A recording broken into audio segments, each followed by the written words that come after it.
ఈ ప్రకృతి మనకు ప్రసాదించిన వరం పువ్వులు. ఒక్కో పువ్వుది ఒక్కో ప్రత్యేకత.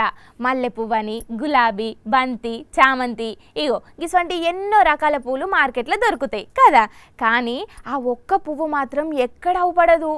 ఏందా పువ్వు అనంటే అదేనుల్లా బ్రహ్మకమలం. అవును, తతిమ పూల లెక్క కాదిది. దాని స్పెషాలిటీ ఏందో చూద్దాం పారి. ఇగో ఇవే బ్రహ్మకమలాలు. ఆంధ్రప్రదేశ్లోని శంకరవరంలో సుబ్బారావు సత్యవతి అనే దంపతులు ఇంట్లో పడ్డది పుష్పం. ఒక్కటే మొక్కకు 7 మొగ్గలు దొడిగినాయి. ఆ 7 2 పువ్వులు ఇట్లా వికసించినాయి.